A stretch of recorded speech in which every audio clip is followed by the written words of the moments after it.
Welcome, everyone. Tonight we are talking about archetypes, specifically power archetype and all sorts of associated topics. And you can see that we do not have our regular co-host Philip. He's out tonight, but we have three guests over here. I believe is Jan Erickson. Jan Erickson from Jan Damon channel. Please go ahead and put your link in below. I believe down here is Mark Vanderpool. Please put in your channel. And Lee Seymour is, I think, down here. And Lee you have a new blog on Medium, correct? Yes. Do you want to put that in the comments as well for everybody if you want to Sure, I go can put check that them in the out? chat. Okay, terrific. Welcome, everybody. There's a lot of people already chatting. That's awesome. I think we're going to have a really lively talk tonight. Mostly these guys are going to be doing the talking. And we're gonna hop in and say hi and do some questions and find out what you guys are thinking. We talked about this a little bit a few days ago, and we already know that we want some input, how you feel about certain things. But I think we're just going to start off with a general definition of what archetypes are. And Mark, why don't you do that? Okay, well, let's see. I was just getting my link there. Everybody knows that anyway, right? Archetypes. A Jungian archetype, since Jung coined the term in the way that we use it now, is a pattern or an image that represents a universal symbol present in the collective unconscious of all human beings. So it's considered a pattern that is cross-cultural and cross-time barriers too. And it's going to be a sort of basic pattern of personality that is a go-to for some set of resources that human beings need to survive. And it's often encoded in mythic stories. Okay. And did you mention that archetypes are unconscious, that we we can't actually access them? We have archetypal images that that are created, and it's a very personal kind of way of interacting with that particular archetype. Um, I think that that's probably good enough for everybody. And do you want to Well, like? I like the point where it mentions it's timeless, kind of beyond cultures and everything, because like when you think about archetype, it's something that you see in everything everywhere, like a story of like a hero. Mhm. In every culture they have stories of heroes of some antagonists that they're overcoming. Those things are just like really deep rooted into the human subconscious that we all just kind of gravitate to. I feel like a lot of people have a hard time grasping an archetype, but when we start looking into how we view ourselves in relation to others, we can start looking at particular traits that we exhibit that maybe we're all on a baseball team, but we're not all athletic, right? So we might not have that. Not everyone on that baseball team has that athletic archetype behind them. They might have a competitive archetype behind them, where instead of wanting it for fitness or to be strong in a particular sense, they are more in the game to be a champion or a winner. And this is how we can start looking at archetypes in the same environments, kind of presenting themselves in different ways as well, you know? Mhm. No, that's great. I like that idea that it's used in different ways. I think that was kind of what I was trying to articulate earlier, and I think you did a better job with it. Um, I know also that you guys have been talking about the relationship between the unconscious and archetypes. Do you want to delve into that some more? Mark, do you want to hit that or do you want me to talk about that? Either. Sure. I can maybe take some of that and then pass it off to you at any point that you want to jump in. The basic concept is that let's start with ego, the I. You know, it's the Latin word for I. That's really all it is. The I concept. Ego consciousness is a spotlight on a wall in a darkened room, and you're the whole barn, right? you're the whole warehouse, and your ego consciousness is one spotlight of your present awareness, but you're constantly assembling patterns and forces from below the level of conscious awareness. Those archetypes all exist in the greater perimeter of shadow. And, we manufacture personae to get through life. So, in a sense, the most shallow version of you is the persona you put on to be nice to the pharmacist when you don't feel like it and they've messed up your order for the 97th time. Deeper than the persona is your ego self, where you know what's really going on and you could dish the whole picture if you wanted to. And then deeper than that are archetypes that inform from the collective unconscious and provide a sort of resource base that's almost, we could say, ancestral, right? And the archetypes that you tap into are going to be unique to you and your personality, but so much of that dynamic is beyond the conscious awareness of the ego self. So it's just about focus and depth. What do you say, Lee? So what I'm thinking about is how we can look at child development. Anybody who's had children, younger siblings, brothers or sisters, watch them grow up or anything like that, we can kind of see how this fresh mind, just out of the oven, just got done cooking, is interacting with the world and trying to figure out what interests them, right? At the end of the day, everybody goes through the birthing process, but we all don't fall into the same likes or dislikes. And this is when we can start looking at how not just our subconscious personal archetypes, but the archetypes that we interact with the people in our surroundings, like our family, our friends, our teachers, and stuff like that, right? So when how I look at archetypes is kind of like a sense of magic. Sometimes you just feel very connected to something, something draws your attention, and you kind of chase after it. You see somebody being a cheerleader or a doctor, and they're in the midst of doing something, and it inspires you.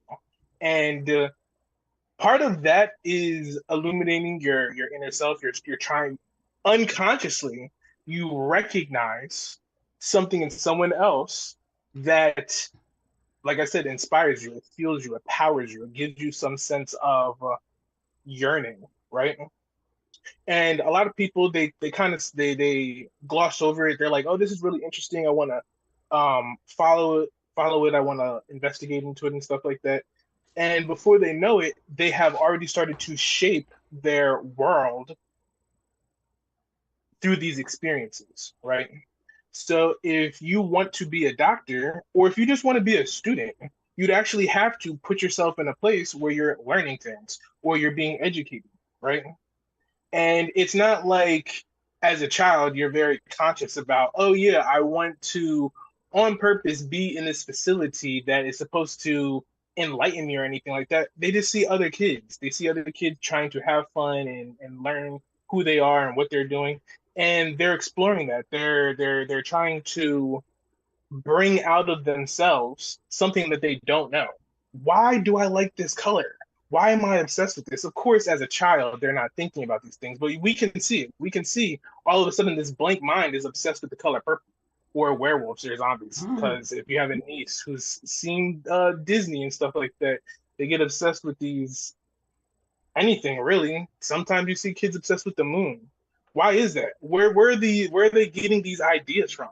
It doesn't just come out of nowhere. It comes out of their subconscious. There are these archetypal patterns that they're resonating with, and that's why I kind of look at it as something magical, because it's not just about developing your personality, but it's also about experiencing the world. All of a sudden, you're standing on a mountaintop and you've never seen the full moon, and the full moon displays itself in front of you, and you just feel so small and so big and so connected to the world. This is how we can think about phenomenological experience and stuff like that, when we don't even realize that we are connecting with these unconscious patterns in the back of our mind, but we're also experiencing it right in front of us, right? So I feel like when it comes to just the layers of connecting with archetypes, because they're so vast and they're so interconnected with how we think and how we shape our personal reality tunnels and how we view ourselves in the world and stuff like that. A lot of people they're very unaware of how important that is. Jan? Yeah, I just think about it in terms of it's kind of like a natural structure in the subconscious of every human, every person. There's sort of like classifications you find in games, like classes of people, like you're the mage, you're the warrior, you're the this, that. You just kind of feel drawn to like certain things. Like there's the 12 kind of main archetypes. There's many, there's just a billion archetypes, but like some of the like main ones that you usually hear is like the innocent, the everyman, the Mm. hero, the outlaw, the explorer, the creator, the ruler, the magician, the lover, the caregiver, the jester, and the sage. So these are just like examples of sort of just archetypes that are hidden in the human subconscious that we all just kind of gravitate to seemingly naturally. And I think when we develop an awareness of them, we can sort of navigate them in a way that will serve us better and our inner star actualization. Lee, when you were talking, and Jan, that's perfect. And I think a good exercise also is looking for archetypes that are outside of that kind of list that you see. Um, Mm-hmm. I was reading something recently. In fact, it was this book I'm going to recommend right now before I forget. Somebody gave me this book, Jung, A Complete Introduction, and it's excellent. It's just very simple. If you're looking, I refer to it a lot. And if you're looking, oh, it's by Dr. Phil Goss, University of Central Lancashire. If you're Mm-hmm. looking for just a go-to to keep referring back to, I really like it. Um, but it reminded me about how many, like, there's archetypes everywhere. It's not just the four main ones of Jung's, the ego and the shadow. Anima, enemies, Yeah, yeah. yeah. So it's not just those four, and it's not just that list that you will find if you Google it. The hero, the warrior, the jester, the or whatever trickster, jester one. It's not just those, but just everywhere there's archetypes, and there's also archetypes within archetypes. You'll find in like the father archetype within the king archetype, things like that.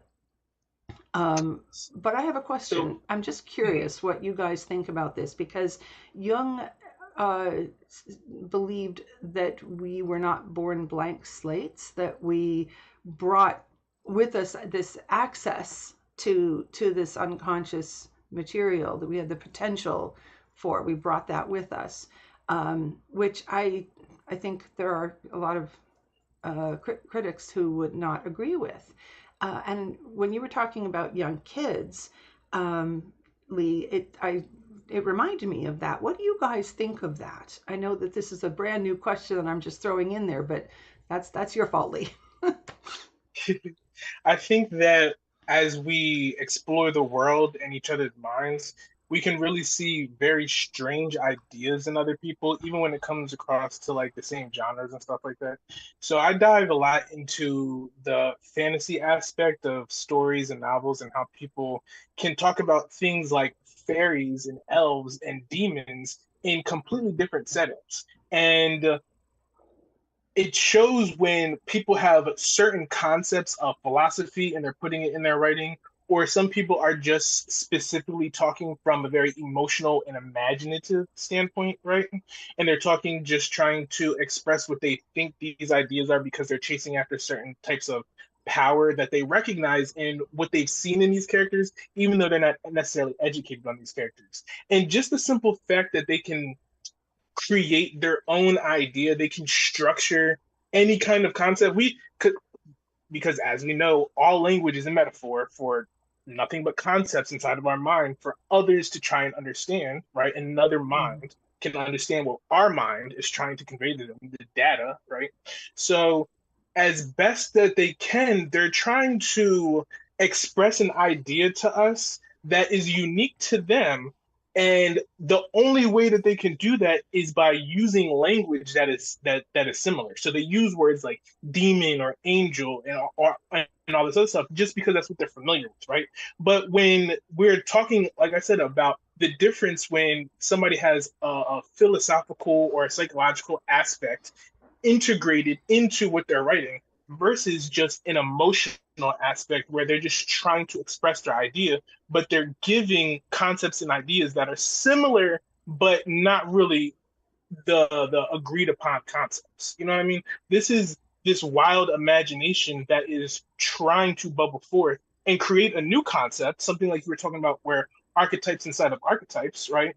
Mm. So even when we start talking about living archetypes and stuff like that, all this is an integration of unique ideas that eventually become so unique they have to be called something different than everything else. So They've been do you think differentiated. though, do you think though that that comes from something that we bring with us into this life, or is that something that develops after you've been born? I think it's definitely something that comes in with us. Just this a sense of awe at everything and what is everything, you know, Yeah.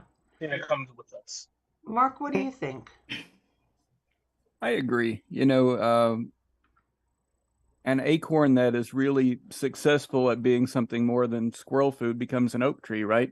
An acorn doesn't become a weeping willow. Um, Right. we all come into the world as a seed form of who we may potentially be, and our most actualized self bears some relation to these primeval archetypes without just being reducible to a basic pattern. But our most actualized self mirrors or echoes the resonance of those basic patterns, and we may or may not achieve that full self actualization in a lifetime. It depends a great deal on, the soil that we're born into, and the nurturance and the capacity to be educated, to be inspired, to stand under the same set of stars and decide if you're more an artist or a scientist. Really basic life choices. Yeah. Not that they're mutually exclusive, but that they're necessary life choices. Yeah.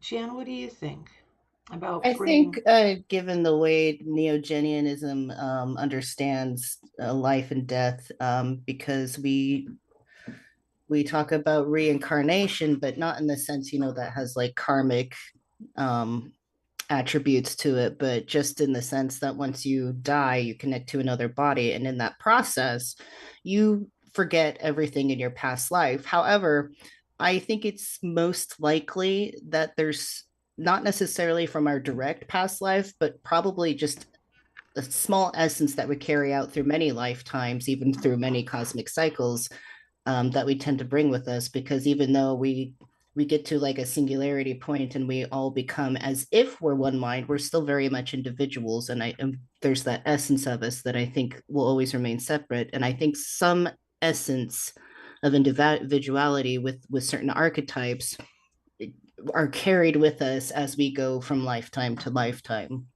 I agree Can I with. make one more point Yeah. on that? Yeah. Just one more Go. point. Just go ahead. So if we want to actually look at this, because I want to kind of pick it back off of what you guys were saying, if we want to look at this in the context of archetypes, right? We can see how there's the archetype of a baby.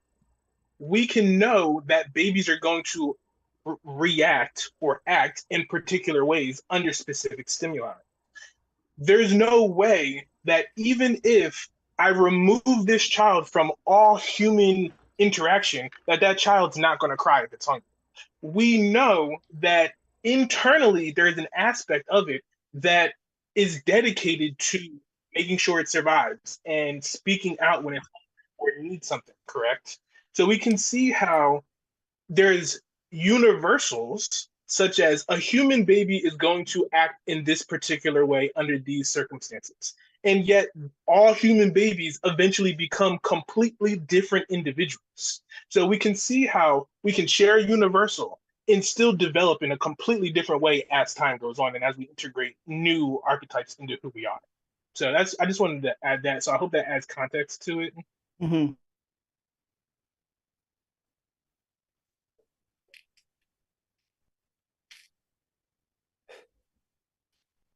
Um, I just wanted to add one thing real quick. Um, I don't know that all babies would act in the exact same way given a certain stimuli because you could do something like my sister. I remember when one of my nieces was born, would take some like saran wrap, and she noticed that when she made a little crinkly noise, my niece loved it and she would start laughing and cooing.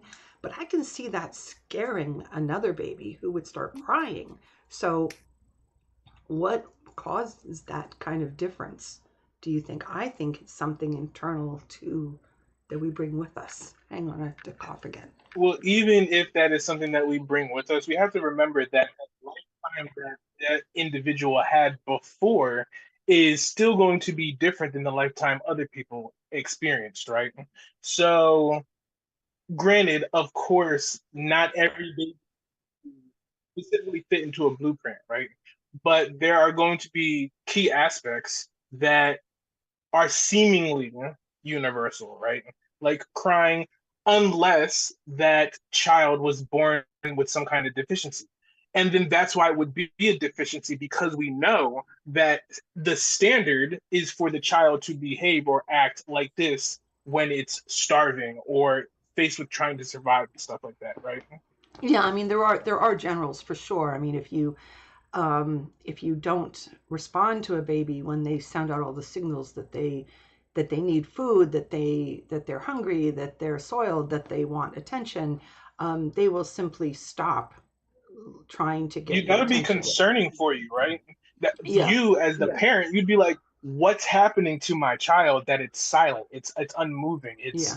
it's Well, you know." yeah, I mean, I think that learned helplessness of not getting any response. I mean, and they knew that, they discovered that, or they knew it already. But I know that those orphans in Romania, they were so neglected that they wouldn't even cry anymore because nothing happened. I mean, the reason babies cry is because they cry, and under normal circumstances, the mother comes. Now, they may not give the thing that the baby wants because the baby can't speak and say, I wanted, I was hungry and didn't want to be changed or whatever. The mother has to do to figure it out.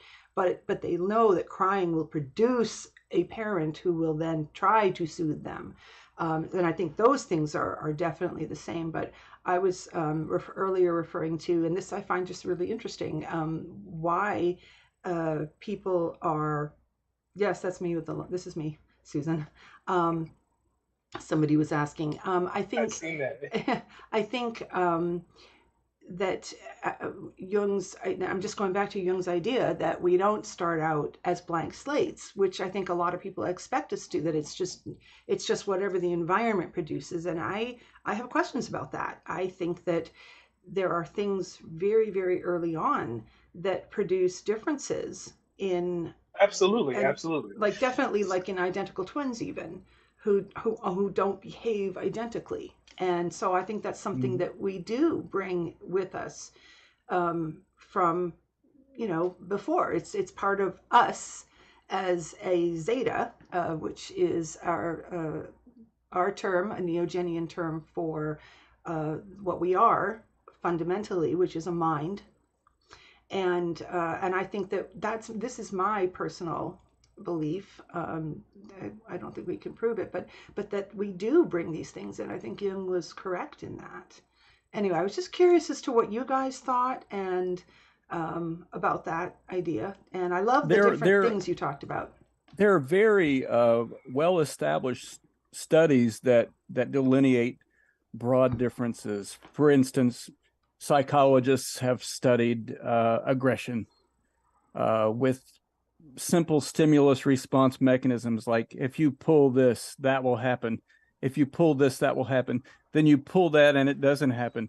Do you cry? Do you give up? Do you pull harder? And so we have these generalizations that have data to back them. Boys Mm-hmm. typically being more aggressive and persistent with their aggression than girls are safe generalizations to an extent. Mm-hmm. But then there's always the exception. And things like aggression, curiosity, courage. I think people are born with different admixtures of these things, and certainly not in a gender stereotypical way. I can tell you that when my daughter was in utero, we would go in for appointments where they would put on these little sensor array pads different sides of the abdomen to get some readings. And it works sort of like a sonar, right? We called them the sound breathing dragons because we knew that what they were doing was putting this ultrasonic waveform through there to get some imaging. And every single time that was done, she would kick them off. The baby would kick them off. She would strike precisely where she needed to make that sensory, suction cup type thing. And the nurses were astonished. Like the nurses were getting other nurses from other wings to come and see the fetus that would kick off the sensors every time. So there are generalizations that are safe, but there are always exceptions too. Yeah, what a cool story. And the personality of your daughter, is she very She's always been iBaby. She's always interesting? been crystallized. Yeah, interesting. Oh So yeah. so you knew from back then what was coming. We knew her gender before there were tests to confirm it. We knew a lot of things intuitively that have borne out. I'm not sure how common that experience is, but the sense of a real personality coming into the world was definite. Was definitely there. Oh, that's very cool. Um, I can't, you guys, we are already halfway through. Hello to everybody new coming in, by the way. Tonight we're talking about archetypes, and we're really trying to get into power. The title is, Unveil the Unknown God, which is something within you that we're talking about, very associated with the power self. But we've had such, thank you, Morgs. Morgs said it's interesting. I love it when conversations and topics just kind of take off and develop their own personality. But there's a really, really cool little mini conversation, little mini topic that Lee brought up the other day when the four of us were talking, and I love this, and it's about the archetype or terminology of king and queen.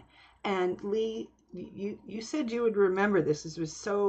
I thought it was so interesting what you were saying. Do you want to kind of redo that? Yeah, there's no problem. Yeah, so I want to say in the last decade, we've seen a kind of renaissance of the common people trying to find a sense of self and a sense of respect for not just themselves, but others within their community, especially within the Black community. So we've been hearing a lot of people call each other kings and queens, and they're using this terminology in a way to uplift each other. They're trying to say that when I look at you, I have this particular concept already structured in my mind, and I want you to know that I respect you within the confines of this structure, right?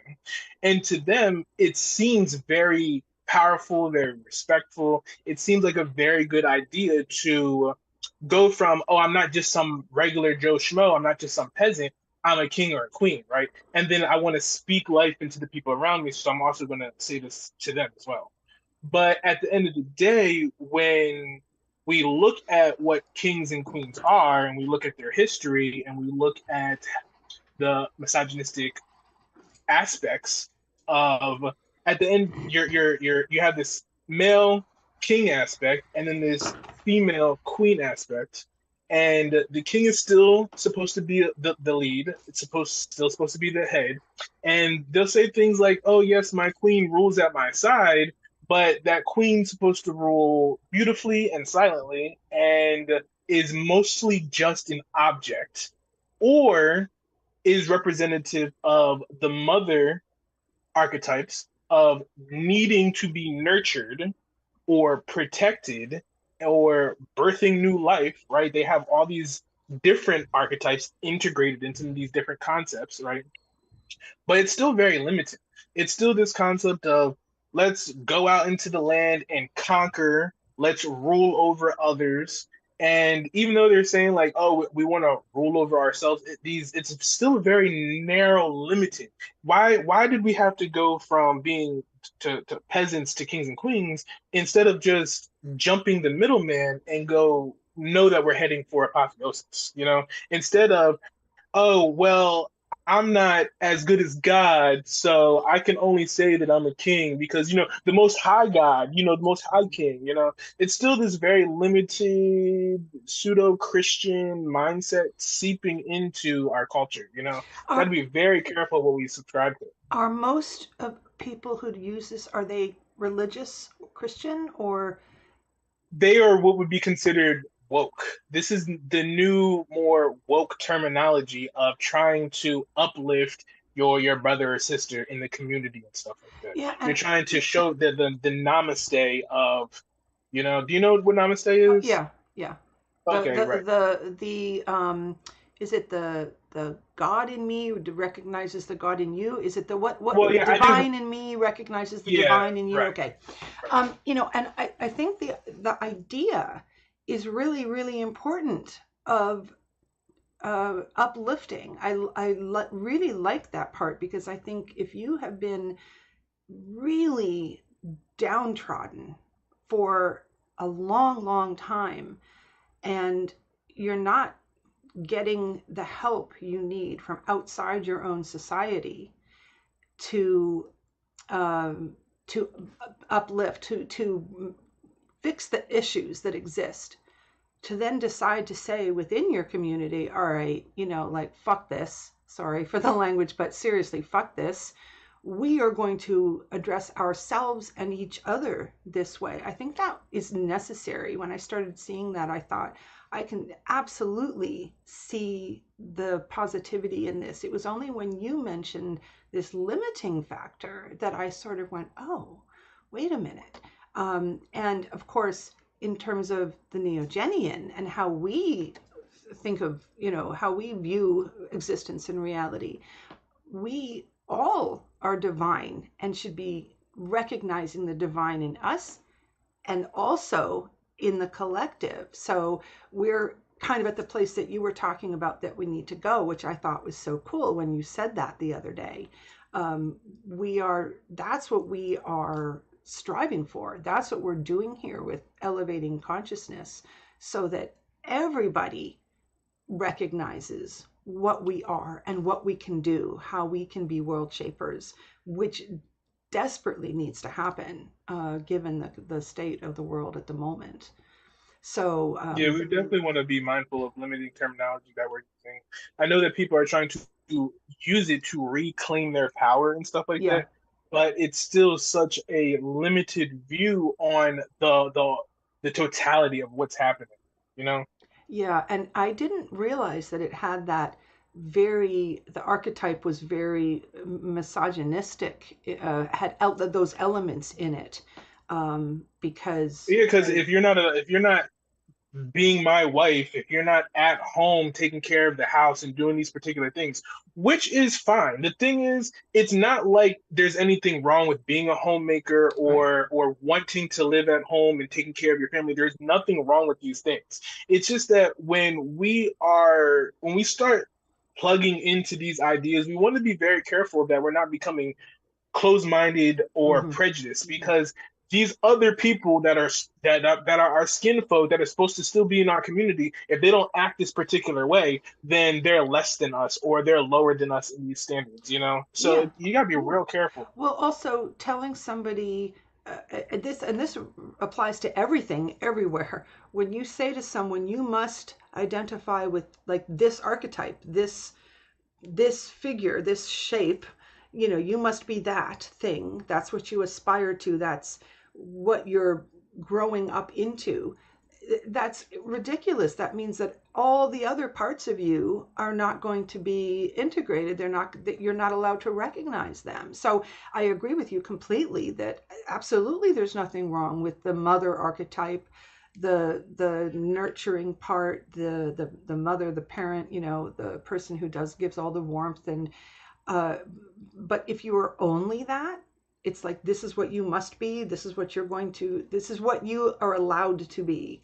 I know there's a huge like That's it. Yeah. traditional wife thing that's sort of going around as though this is something that women should aspire to. And yeah, I mean, there's nothing wrong with it, but if you want to be an astronaut, that's not going to work.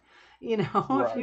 if you want to be a dancer or a nuclear physicist, that's not working Has for that. anybody seen the Barbie movie? I Barbie haven't yet. is I want okay. to. I won't spoil it. I won't spoil Don't it. please no. Don't no. I won't. I won't spoil it. But if you guys want to come into contact with archetypes that have been structured for us to see clearly, go watch the Barbie movie. Yeah. And hopefully, this conversation will make even more sense. We should all watch it and then meet back here for another live stream about it. I've already seen it twice. You Trust me. have? Okay. I'm going to write Yeah. that down, Barbie. It's on my list. I've just been super busy. Um, okay. Well, thank you for that. I enjoyed when you spoke to us the other night about it. And I just thought that was so interesting, and it ties in so well with the Neogenian perspective of what we are and where we're going and what we're trying to do here. Um, I think Lee so makes a very good point there about the limitations of a metaphor, being aware of the limitations of your metaphor base. And it calls to mind one of Jan's streams where the topic of focus were the so-called sovereign citizens, which is a sort of right-wing libertarian notion that you have unlimited types of freedom that are not constrained by the state. The state policeman can pull you over. You have every right to refuse to show your license. You can sit there and clutch it to yourself for as long as you want. And what that leads to is getting your window broken out and your ass is taken to jail because you're not a sovereign. You're yeah. not a king. You're not a king or a queen without a chest of gold and an army. I And remember that live stream. That that's was that was nuts. That people do Yeah. that. That people, you know. I actually just watched a sovereign citizen video today where somebody actually did refer to themselves as a king, said that they have their own country, but it's not like a technical geological location, but said supposedly they had can approval and recognition by Canada because he actually lived in Quebec, so he got pulled over and asked to show his credentials, and he's like, no, I am a king from Tyron or something like that. And they're like, no, you're in Quebec. And it didn't work out so well, and they actually found out that there's other people believing in that became citizens of his country, and he took their information and they got little printouts that said, they don't have to have their registration and license and things like that.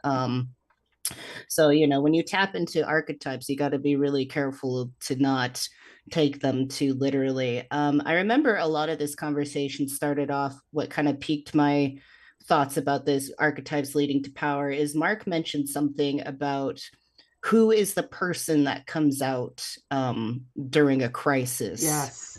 And that's a really interesting thought to me. Like when shit goes down, when things are really tough and you're in a panic, like what personality comes out? Are you somebody who like fights, flights, or freezes? And then I think we started talking about the thing with the kings and queens, and then after those went back and forth, I'm like, I feel like a lot of people tapping into archetypes is a mechanism to gain power.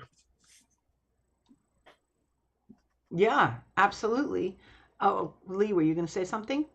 Yeah, it's fine. No, go So, ahead. Go ahead. What we want to do is we want to come to know ourselves, right? And the only way that we can know ourselves is by exercising our ideas. And archetypes play a very powerful role in us chasing after our power and exploring our power so that we can come to know ourselves, so that we can understand ourselves. It's almost like I said, it's like an inspiration or a type of fuel that we have, an unknown drive. It is an unconscious aspect of us that if we're not careful can destroy our lives or take us beyond stars that we don't even realize that we can achieve. There's plenty of people who are extremely successful because of the archetypes that they're tapped into unconsciously, and they have no idea about metaphysics or quantum physics. They're just really plugged into their archetypes. They allow them to drive their lives. They fit perfectly with how our society is run, right? So then you got to take that into consideration. Just the simple fact that different archetypes are more geared towards particular settings, And our society is very fixed. We have a very limited amount. Like humanity swears that we're so evolved and we're still in this very primitive state. Our avatars are still very weak. We're still trying to overcome sickness. We have a hard time passing on healthy genes and stuff like that. We swear that we're beyond this primitive caveman like aspect when most people are still struggling with self-awareness. They have no idea that they are acting in a particular way driven by these archetypes because of the traumas that they experienced or the nurturing that they had, like Mark brought up earlier. Mark wants to Well, go that's ahead. why the Neogenian process of interstar actualization is really important. And for anybody viewing, if you have not seen the series that Morg put out a while ago, um, I highly recommend going and watching that because it's a really good introduction to the shadow self, the mirror self, the power self, and the power self is really the one that we're kind of talking about today. But I want to finish this conversation about that Jan just started about what is the what comes out of you in what archetype in an emergency.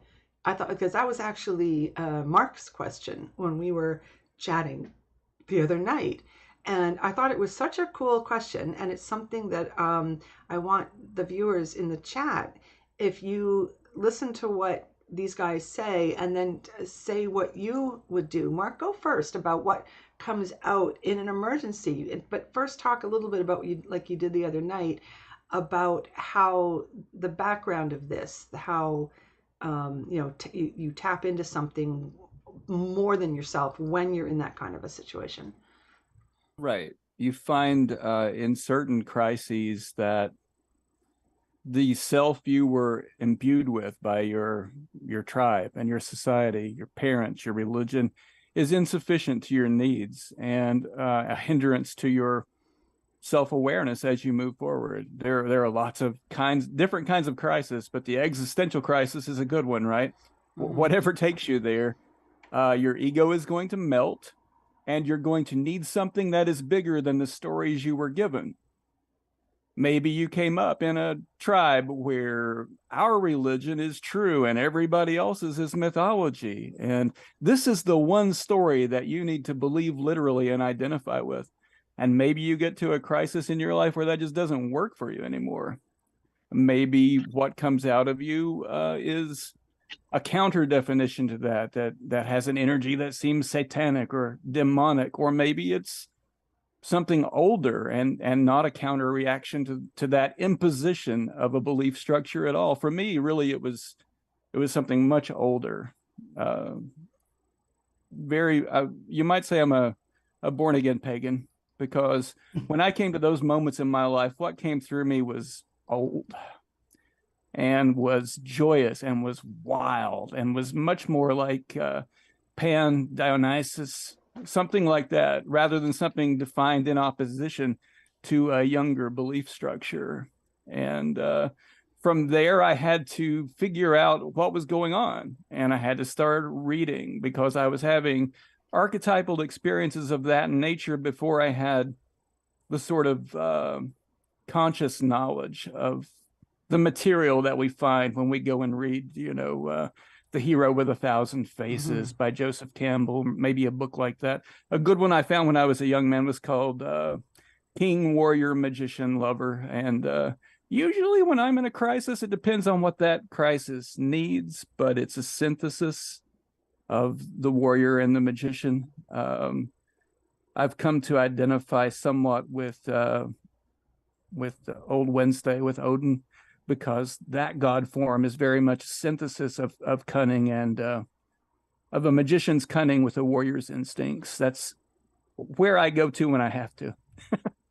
That is very cool. I'm so glad you brought that up. I mean, I don't have a story like that, or at least I not that pops in. But what the first thing that I did think of when faced with like a crisis with an emergency, not necessarily an existential one, is I become very protective. So a very protective archetype is what pops up for me. And I think, Jan, you said something interesting. I don't know if it was related to that or it was about just how when you left the Mormon church, you tapped into a very sort of demon devil kind of archetype. Well, yeah, I was at a time in my life where I was having a crisis with my religion, and I was feeling really helpless and unable to appease the God that I was supposed to appease in the way that he wanted.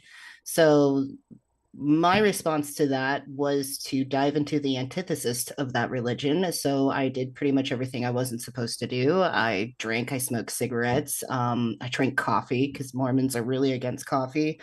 I had sex, premarital sex, pretty much, consuming like movies I wasn't supposed to watch, music I wasn't supposed to listen to, just anything and everything I could do to figure out like what it would do because, the God thing just wasn't working out for me. And so I was just trying to tap into the devil and the demon. Um, certainly led me to some interesting places in my life, definitely into some places where looking back, I shouldn't have been. Because the thing about trying to tap into your power self with an archetype, it could get very much contorted with the shadow self. So it's Mm-hmm. like, I was doing some shadow work in a sense, but not in a way that was helpful to me. I think there's like the power self, and then you have like the shadow and the mirror self underneath that. And depending on how you do your shadow work, how you work on yourself, how you become aware of yourself, that's how it shapes your power self. So I think people can have very unhealthy power selves, Mm-hmm. like becoming dictators and things like that. You can have a very healthy power self as well. So I think that's why it's important to be able to examine yourself, recognize the kind of archetypes you tap into, and using logic and reason to recognize when they're useful and when they're not, when you should bag them perhaps altogether, or when you should only take some certain parts of them in certain situations. Do So you that's what I think. do you picture it like the visualize it like that, where you've got the shadow and the mirror and the power on top? Like, do you do you Kind of, visualize it? yeah, Oh, okay.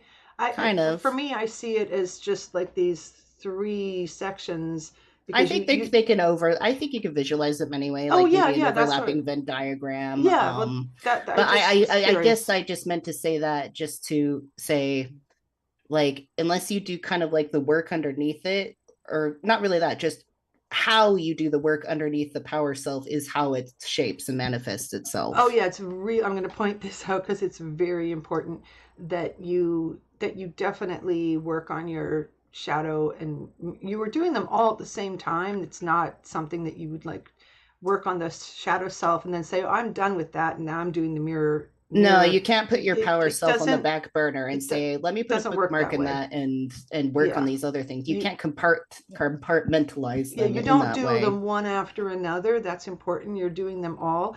But if you work, if you really, really focus on the power self and you have not paid attention to the shadow in the mirror, you're going to have a problem with the power self.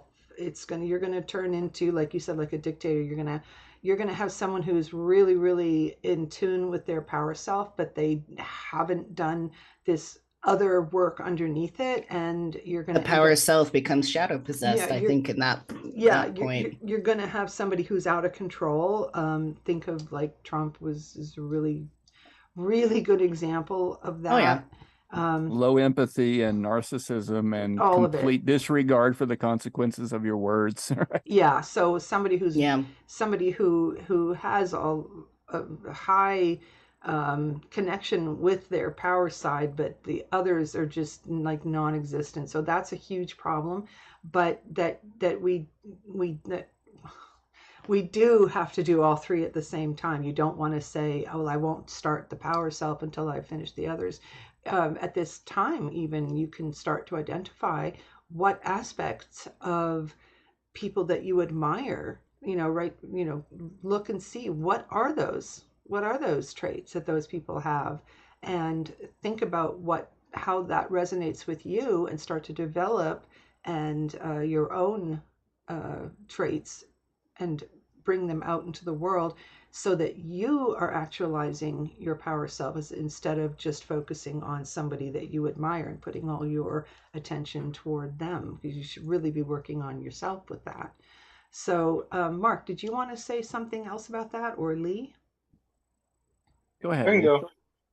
So, I was a lover as a kid. I was very sweet. I wanted hugs and I wanted to protect everybody and I wanted the world to be beautiful and happy. But unfortunately, there are plenty of people who don't want to be happy or live in security.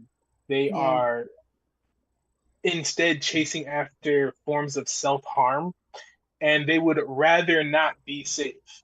So when you, as a child, are exposed to these individuals who are self-destructive and you are bleeding all of your emotions out, begging them to change their behavior, and they don't, and you realize that that is just not how the world works, all of a sudden you go from this very sweet, loving aspect to kind of trying to figure out like who you are and why things are the way they are and what's going on. So for me, I wasn't indoctrinated, thankfully, into any religion. I was exposed to Jehovah's Witnesses and extreme Christians in my family and stuff like that. But I never believed in Christianity as a kid. I actually thought that Christianity was bad or evil just because I was exposed to things like Sailor Moon. So I was very in touch with my mirror self. So for me, I could always see all these very powerful women, such as, like I said, Sailor Moon or Nice. Sabrina the Teenage Witch was huge for me back then. Things like Charmed, you have like Piper, Phoebe. I was very big on trying to understand, like, wow, why do all of these women have all these magical powers and they're fighting the forces of darkness? Like, what's going on? So as I grew up, I grew very delusional. I thought that there was this magical aspect of reality where there was these dark, malevolent forces, not necessarily possessing people. I never had this concept of somebody else was controlling people. It was more just about people were they had this darkness inside of them themselves. They had these pains or these aspects that they were denying. They were in complete denial of. So as you grow older and you see these people just rather not put themselves in a better place, rather not be told the truth because you're trying to converse with them. They keep telling you, oh, I don't understand why my life is like this. I don't know how to make myself feel better. I don't know this and I don't know that. And you're presenting them with other options or ways to change their mind, and they refuse. And you start to realize that you're in opposition to these people. The things that you believe in and things that you want to do are not in line with their actions, regardless of what they say that they're thinking. And as time went on, Jam talked about connecting to this demon archetype through the opposition of their religion. With me, I connected to a demon archetype as opposition from society. I was this queer black child growing up in an environment that was not conducive to my mental health at all. There were people who extremely homophobic. There are people who were racist. Like, it's honestly just the simple fact that children are exposed to such bad racism their whole life and nobody knows about it until they're an adult. And if they decide to speak on it, and then people have to decide on if they're going to believe if that's true or not, when this person has been suffering from it for their entire life, Yeah. it's just wild that we still have to have these conversations, but we're not going to go there. But for me, it was I was very scared that like if I continued on this path of trying to tell people the truth, that I was going to be hated by their parents or be hated by teachers or by community members because I'm like the stuff that you're telling your kids don't make sense, whether it's history, whether it's philosophy, whether it's spirituality. There was just so much that was mainstream that was just so full of holes and BS. And when you're a young kid and you don't really know anything yourself and you're partly delusional because you believe in things like magic, you're trying to figure out like, why am I depressed? Why do I have anxiety? Because the world literally doesn't make any sense. Yeah. And you're trying to figure out to the best of your ability how to go to school, get a job, take care of the family who doesn't want to be taken care of but needs help desperately. You find yourself plugging into all types of different archetypes. You see yourself trying to be the son, you see yourself trying to be the student, you see yourself trying to be a leader, and always falling short. Because although archetypes are present in our mind, they're not these perfect objects that we fit into crystal clear. They're constantly evolving and changing, and they're on a spectrum. So even though we're both pulling from this demon archetype, how it presents in our lives, what caused it to show up, everything that before and after could be completely different, even though this energy, right? We might dress similar or we might want to go to the same places, but we are two completely different people. Like, so just for me, I just had to yeah, that's spot on, Lee. That's yeah. Um, listening to you always it amazes me how you got to where you are, given what you went through. I mean, the amount of Thank you. insight that you have, even just to recognize all those different archetypes that you were tapping into, that's nuts for someone who was very young and not being taught any of this, just picking up on it, you know? Right. So I'm very intuitive. So for me, like I've been trying to be an author since the third grade. So I think in concepts what's inside my mind. I like Alucard or Beelzebub. These were two very powerful archetypes that I tapped into from my teenage years into my 20s that helped me interact with the world and interact with other people in a way that, like, okay, I can hang out with other people and talk about magic, or I can hang out with other people and do rituals and stuff like that. This allowed me to integrate into a particular type of community where other people could understand my language when I was in that mode. Of course, I'm no longer in that mode, so eventually we do outgrow people. Some people don't. Some people do. They stay stuck in a very limited pattern. They find things and they get comfortable, and that's fine. There's nothing wrong with living a comfortable life. We don't have to optimize just for optimization's sake. We should be chasing after our dreams and being fulfilled and happy in this life. You know. If anybody else wants to jump on that. I like the point you made about like archetypes sort of like flexing and fluctuating, because I still find myself tapped into the demon archetype. It's just something that's near and dear to my heart, but I noticed over time it changed from something that's just a symbol of defiance to more of a daemon. Daemon is as an archetype, it's more of like, it's a shadowy thing within you, but it's something that puts light in the darkness, in the dark parts of your subconscious. So it's like it's similar, but it's like it's kind of morphing and growing along with me. Absolutely. I think that's great. Really You got to make friends with that part of yourself. Can we, before we completely run out of time, could we sort of informally poll the chat and say, whether from mythology or pop culture or any other source, what archetypes did you guys identify with when you were growing up, or when you were coming of age, or when you were going through crises and changing, or even now, or even right now, as you find yourself that does remind connected. me of the Golden Compass. Yes. How do can I only do a yes no? Oh, that's a poll.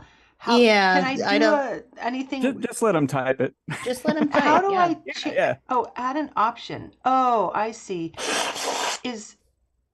So this is not a yes no thing. Yeah, it's too big. It's not a yes no thing. Yeah, no, I don't know how to get rid of the yes no part. So I just added an option where they can type in what they want. So I'm just going to say, what archetype did you associate with? Oh wow, that's nice. We want to know already who's typing showing in? up.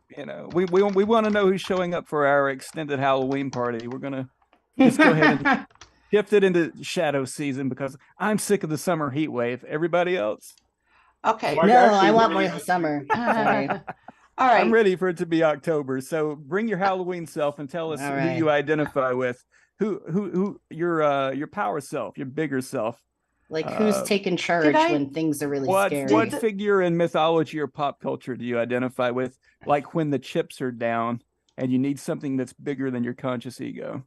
did the option allow you? Do you see the poll? I don't even know if I did it right. I Did don't it? even, I think you just need to let people type it Yeah, let in. them All right, type it. just type it in. Never mind. Let's see what people are saying. Durga, yeah. Dragon. Okay, so Oh I, yeah. I I'm really into the dragons now. Dionysus was another one. Mark said Dionysus earlier.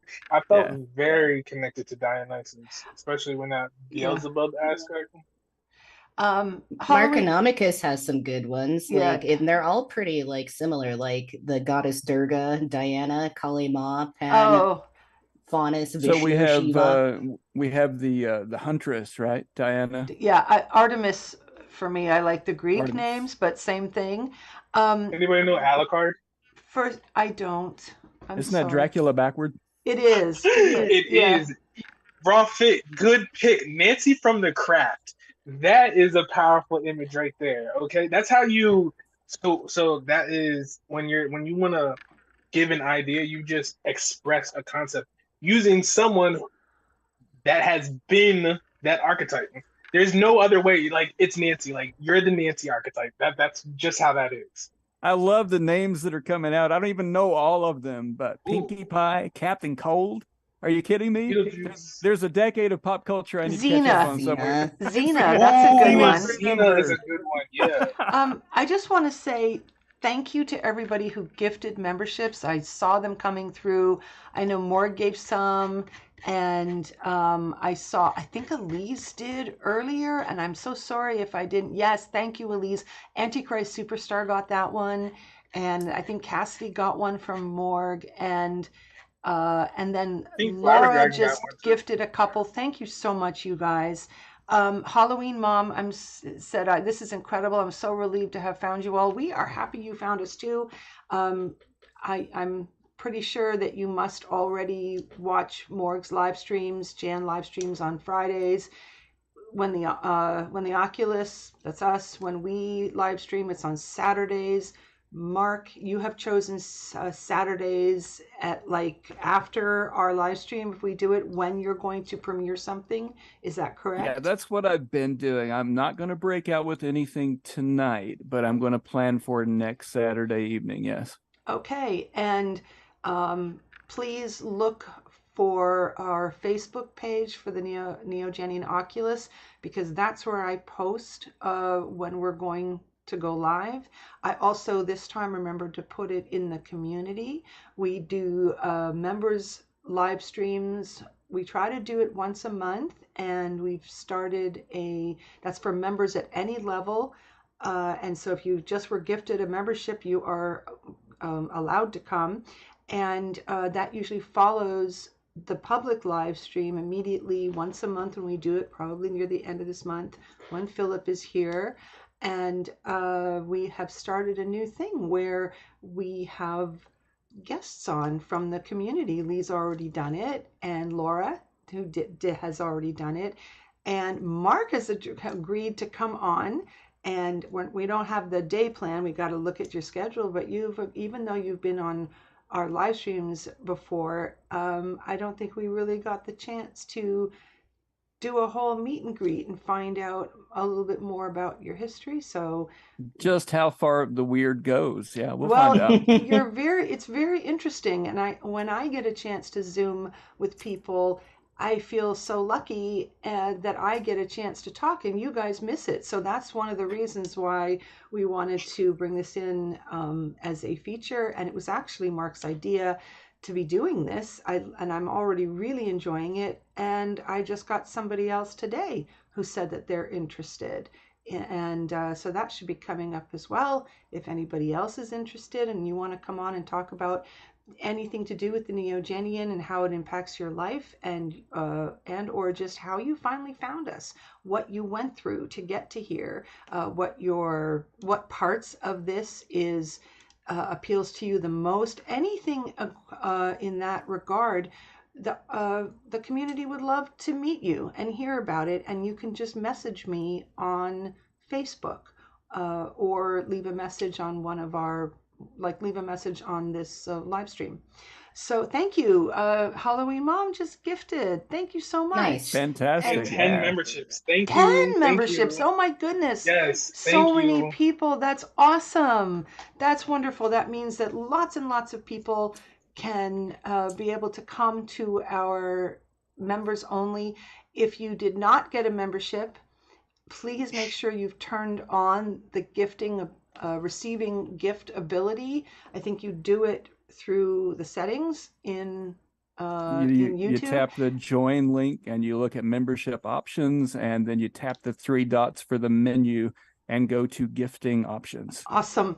And then it'll say enable gifting so that you can Yes. receive a free month.